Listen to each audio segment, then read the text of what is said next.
Your life is complicated. It jolts you around. Let me ask you at the very start, where did you ever get the notion that life is complicated? We'd better start at the start. When you say your life is all mixed up and you're distressed out there in the world, try this simple change of words. See if you have the courage to do it.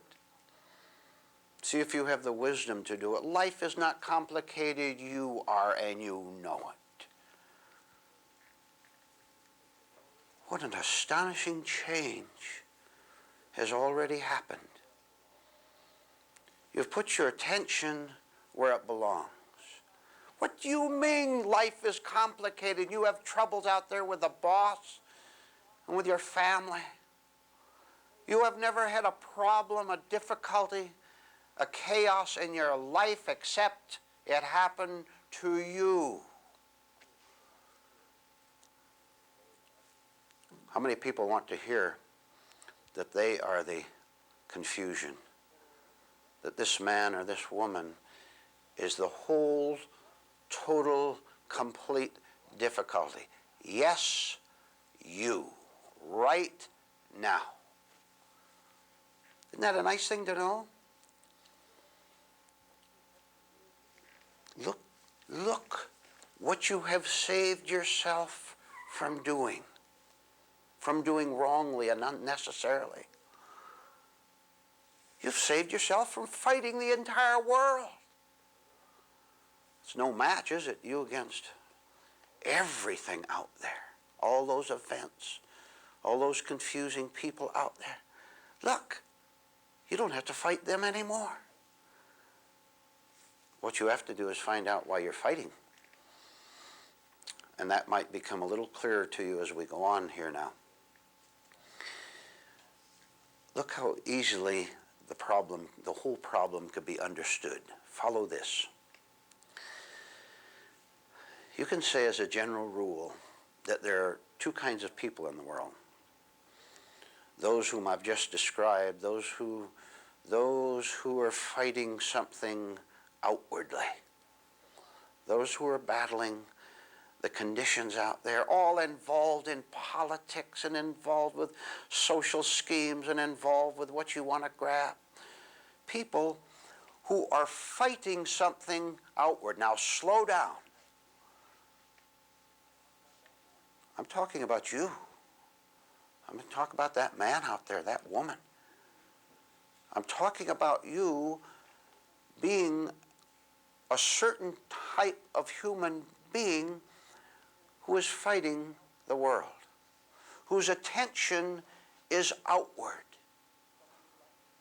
who likes, listen to this, someone who likes to complain a lot. Does that describe you? Someone who says, if I just had half a chance, I could change things out there. And why do you want to change things? You want to change them for you, not for anyone else, for you, and look what you are. If you change the world to be like you, it'll be 10 times as mad as it is now, right? If you have any honesty at all. So this is one type. There's always looking. Look, I want to emphasize a certain phrase. Looking outward. Looking outward at other people, at money, at religion, at society in general. That's where your attention is, and that's what you want to change to suit you. Have you ever done it? Have you ever changed anyone to make you, you think it's going to make you happier, didn't make you happy at all? You won an ego victory in getting that man or getting that woman or getting that raise, and you weren't any happier afterward than before you had it, did you? So we have a type of person who looks out at the world, and what he sees is himself, of course. What he sees is himself, and therefore all he can see is trials, heartbreak and quarrels and utter foolishness. Now that's one kind of person, right? Have I described you? Well, I'll tell you, I'm not going to describe you now on this second part of the description. There's also a type of human being who looks inward. There's a man or a woman who says, now wait a minute, I always get the same results when I do anything out there. Maybe there could be an origin for it that I don't see. Maybe there's a cause that I'm unaware of. And maybe this person happens to hear, you know, the inward determines the outward. And maybe you right now, as I'm talking to you right now, you had better pause and think about that statement, which I'll rephrase. The inner determines the outer. Ah, now you know why you're afraid out there, because you're afraid in here. This fear projects itself out there, paints it dark colors, and the fear out there is simply a reflection of what you started with.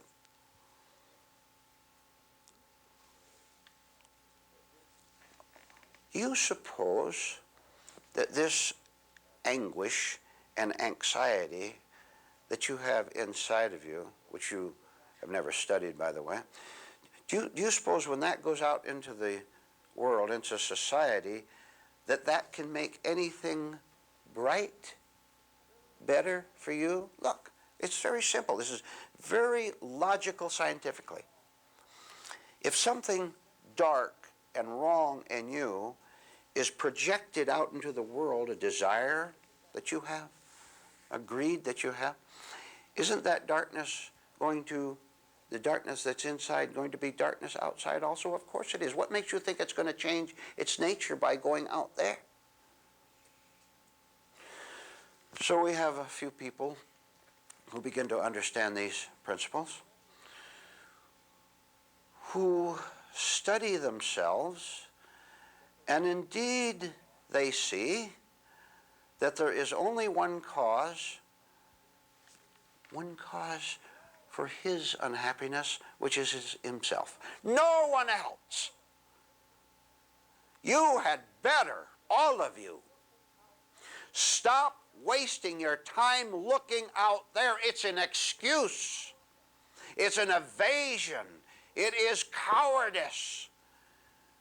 And oh, how unspiritual it is. Well, don't you like to attack things out there? Have you ever noticed your behavior? What'd you do today? Did you think about ways to get something from someone else?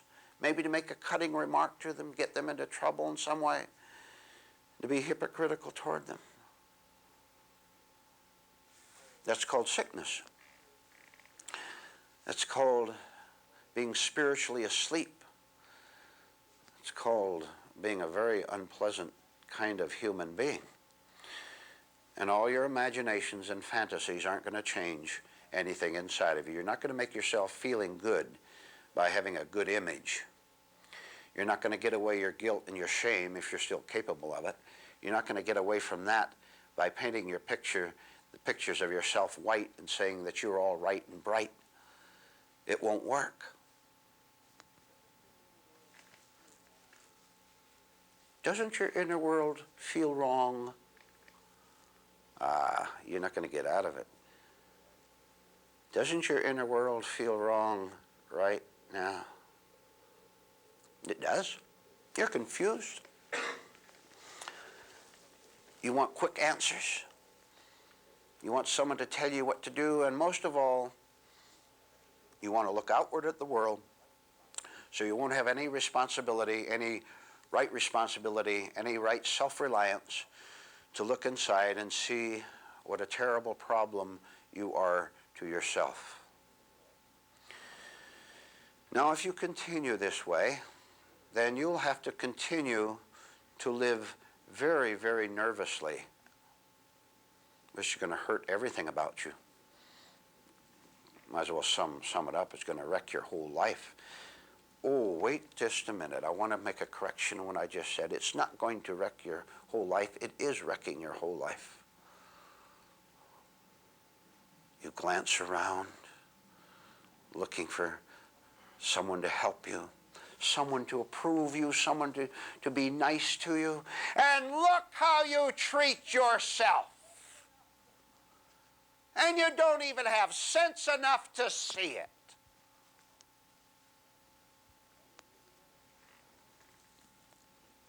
Angry today? Scared today? Nervous today? Tricky today? You're not very nice to yourself, are you? Which means you're not nice to anyone else. I don't understand how some of you people can stand associating with yourself. Ah, I know the answer. You can't. You can't stand it. How can you stand listening to your blab all day long? How can you stand those fiery feelings that you have all day long, where you're always accusing someone of something? You can't stand it. Shall I tell you what you do about it? The guilty point their fingers outward and accuse the world. And I tell you, ladies and gentlemen, that is the perfect way to stay as sick as you now are. You'll succeed in staying as ill, as unhappy, as miserable, as cowardly as you now are. You'll continue with these states unless you listen carefully to what I'm going to say next.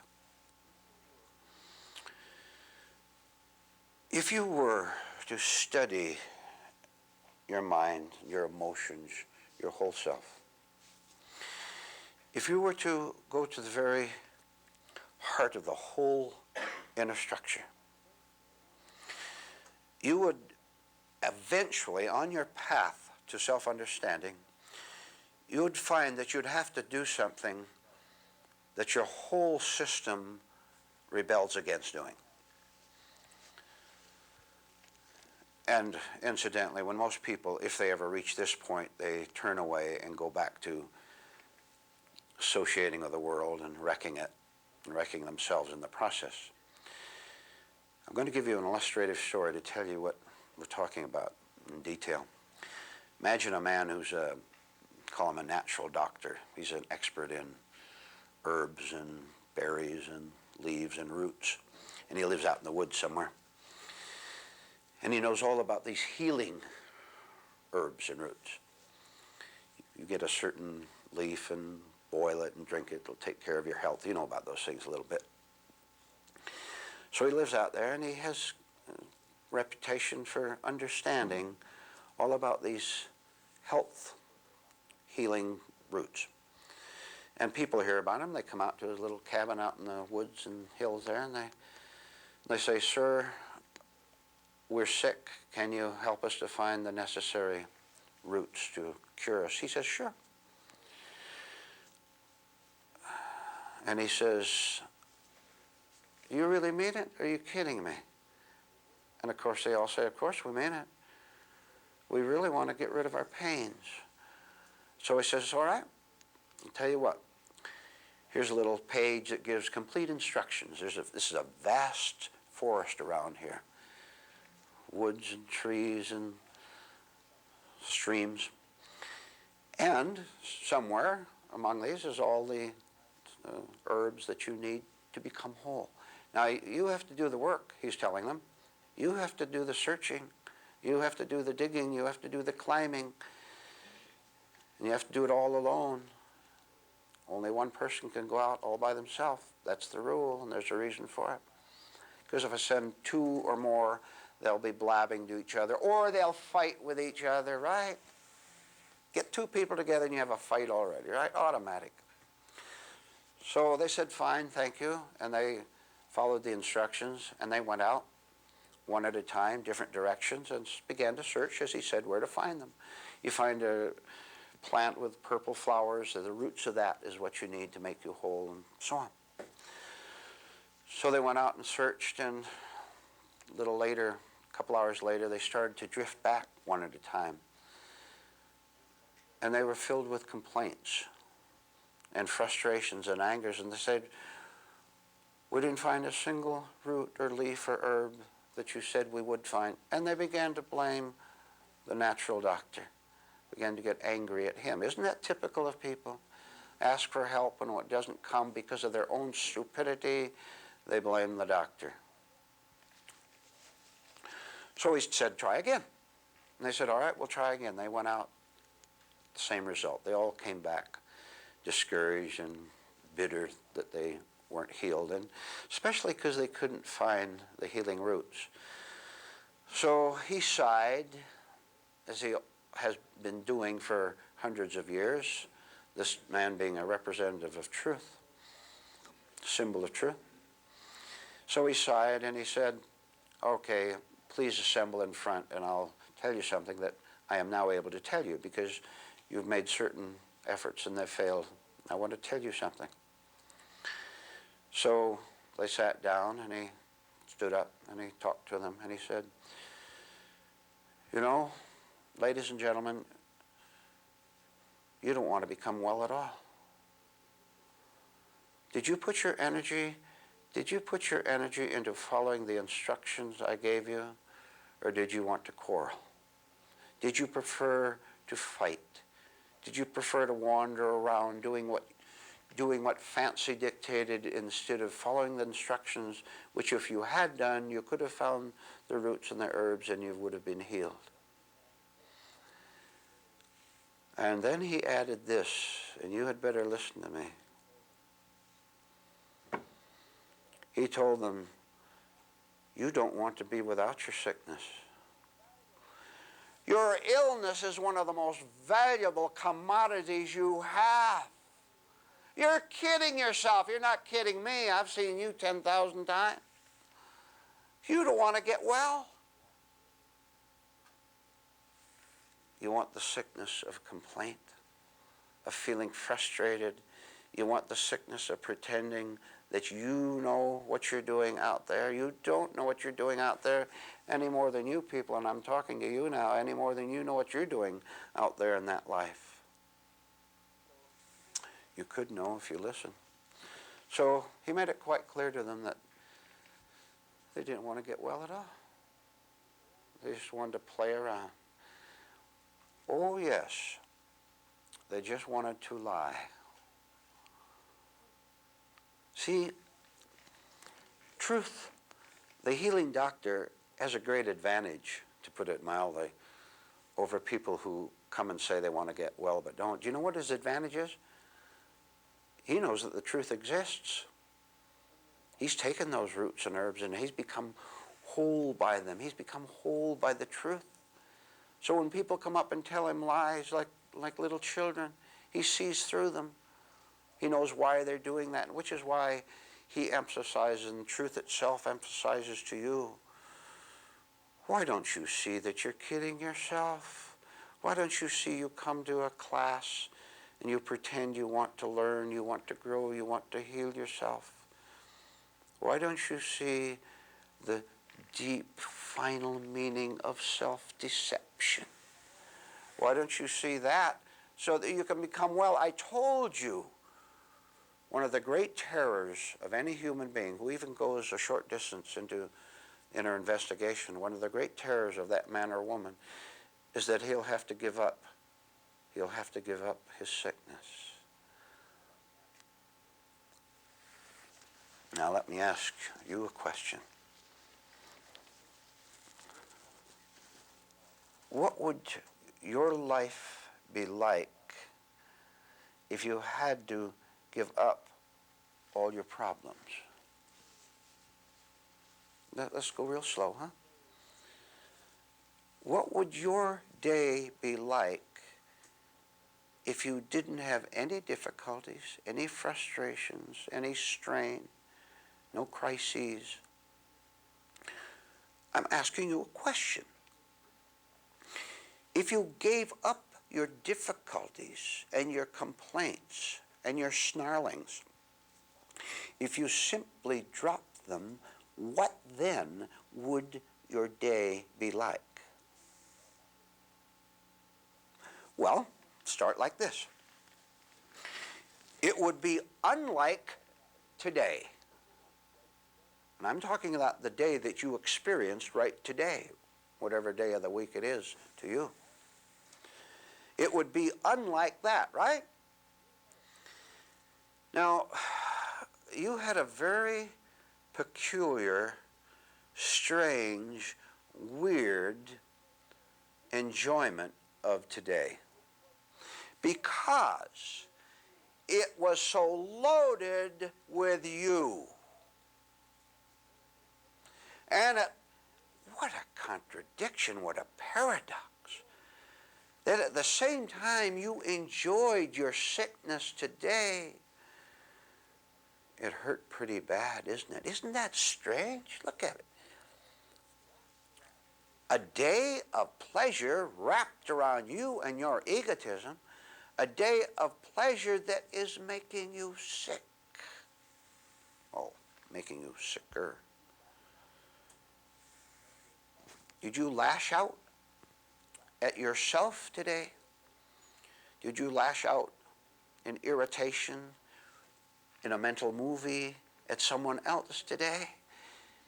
And did you notice the exhilaration you had when you told that person off? Did you notice the thrill you had when you did something mean, when you did something cruel, when you did something to get back at something, when your whole stupid, foolish attention was directed outwardly because you don't have any sense enough to put it inwardly? Did you notice the excitement? That excitement is what is giving you nightmares and day nightmares. That excitement is what is making you horribly afraid of your own self. Have you ever felt in the clutches of your own mind? Have you ever felt a prisoner of your own surging, raging emotions? And have you ever said to yourself, how did I get into this and how do I get out? You didn't follow up that question, how do I get out, because you don't want to. You want to stay exactly where you are. You want to be those people out there in the woods searching around, telling everyone how nice it's going to be when they feel better, when they feel healthy, when they feel whole. Talking about health. Talking about being whole. And inside is something that contradicts it completely, which they don't see and which you don't see. All right, here we go again. What would your day be like if you had no problems at all? Are you willing to find out? You can. You can know what it's like to not have any strain and nervousness and anxiety and timidity and those hundreds of secret dreads that you have. I just said, if you want it, you can have a problem-free life. You remember the natural doctor gave instructions, and they understood that they had to follow those instructions exactly?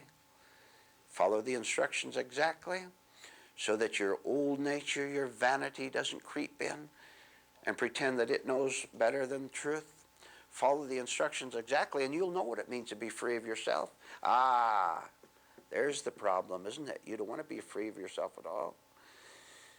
You want to groan and ask questions. How can I set myself free? I have told you how.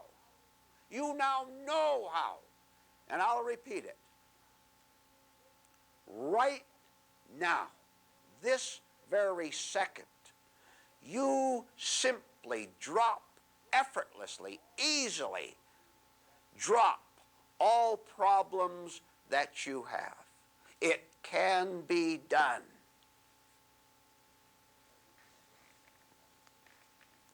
Why don't you prove it for yourself?